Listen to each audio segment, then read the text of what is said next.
Hi y'all, it's Kimberly here. Thank you for everybody showing up. Today I'm just going to go over, this is a video about the personal finance series that I'm doing. I'm going to go over some points about Robinhood and Webull investing and just investing in general for your retirement. If you have a 401k, if you work for a company that has a 401k, it might be a good idea to take advantage of that. Sometimes they'll give you a match on whatever percentage if you're doing like a 3, 4, 5, even up to a 10% match, I've heard. I've worked for a company that gave a 6% match, and that was quite a bit of money. And if you do decide that, do your due diligence. Look up the plan administrator and the company that's doing it, and find out everything you can. Find out if there's any legal action against the company before you invest your money. Usually the 401ks are, they invest your money into mutual funds, stocks, or bonds, generally. They may have some other investments. You just have to pick and choose what you want and decide what you want all on your own. It's not up to the company, it's up to you. You can also invest in real estate or a business. Anything that you put money in and you expect a return on, that's an investment. And with Social Security, I do believe there will be Social Security around for quite a while, but you don't know, in decades to come. It would be a good idea to have a little bit of a backup plan and a little bit more money put aside. So anything you can do for your retirement, your future, that's a good idea. And if you decide to invest in the stock market, there are all different kinds of platforms. The one that I use online is Webull and Robinhood. And I do use some of the other trading houses too, but the Webull and the Robinhood are completely free. And now the other ones, they usually charge a fee when you buy a stock and when you sell a stock. So it can range anywhere, usually from about $5 to up to maybe $10. A lot of them have gotten rid of their fees and they don't charge any fees. But I kind of think that may be a little bit temporary. I don't know if they're going to start charging fees again. I think they've gotten a lot of competition from Webull and Robinhood. So I think that's one of the reasons why they've done away with fees. And so if you're going to buy a stock and sell it, you have to remember you've got to pay 2 fees. So you need to make enough profit from that stock purchase to cover your fee and the reason that you're doing it, to make a profit. So, always keep that in mind. And any stock that you look up or invest in, make sure to look it up. And it would be a good idea to make sure that it's not a bankruptcy stock. If it has a Q after the letters in the name of the stock, that usually means bankruptcy. So if a stock ends with the letter Q, it usually means bankruptcy. Be very careful about investing in those. I've done that a couple of times, and you learn what that Q is pretty quick. So make sure you do your due diligence. And I'm not going to give any kind of stock, the names of any stock or anything like that I invest in, because I'm not a professional. I just do it, to make a little money here and there.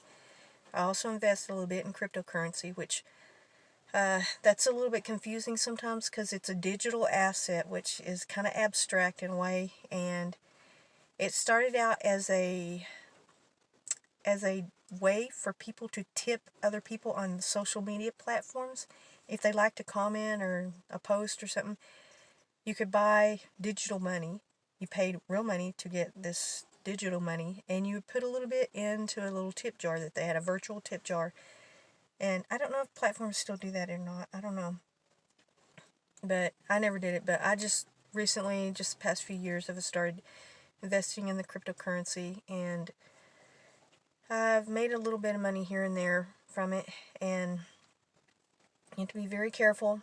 anything that you invest in, you can lose your money.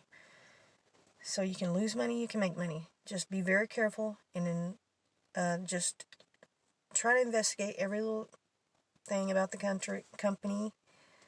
And a lot of people don't know what the stock market is. Sorry, my throat is dry. The stock market is basically an organization of companies that have gone public. When you own a company, it's in your name, it's your company. But if you need money to keep the company going, you can sell shares of your company, which the New York Stock Exchange and the NASDAQ are the two biggest ones in America. And each country has their own. The Nikkei for Japan, and TSC, the Toronto Stock Exchange in Canada, Canadian Stock Exchange, CSE, and I don't know, London, and I can't remember the letters for all of them, the names of them. They all have the little names, but I don't remember them all. But you can invest in foreign markets, you can invest in foreign currencies, you can buy mutual funds, bonds, stocks. Anything from a public company is sold as a share, and you invest money in the company. You buy your share of stock, and the company uses that money that you've paid for the share of the stock to invest into the company. They can't use it to go and buy cars and expensive fancy houses or whatever like that. That's illegal. They're supposed to invest it back in the company to make a profit, so that when you decide to sell your stock back, or sell it on the market, you make a profit. And it increases the value of the companies whenever people buy stock in it, and when the stock does well. And that's how people make money off of it.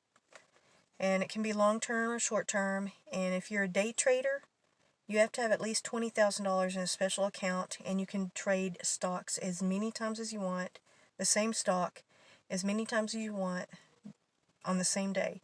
A regular person like me or somebody with less than $20,000, you can only buy and sell the same stock one time in a day, and only one time, or actually up to 3 times in a rolling 5-day period. If you do that more than 3 times, if you do it the 4th time, they're going to lock up your account for 90 days. So you have to be very careful about that. And that rolling 5-day period is like, if you do it on a Wednesday, you have to count Wednesday, Thursday, Friday. You don't count the weekend, Monday, Tuesday. And then it'll go back into effect. It'll show up on your account in Webull or Robinhood.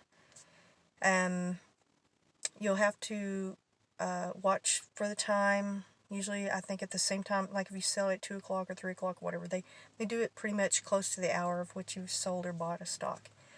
And you have to be very careful, keep track of that so they don't lock up your account. And whenever you do, or if you do download the app for one of these stock trading companies or platforms like Webull or any stock trading platform, they're going to ask for your name, your address, where you work, how much money you make, your social security number. You have to give them all kinds of information because you're trading a public security, and they want to make sure that you're not doing anything fraudulent or laundering money or doing anything like that, because it's connected to the American economy, and they have to keep, a level,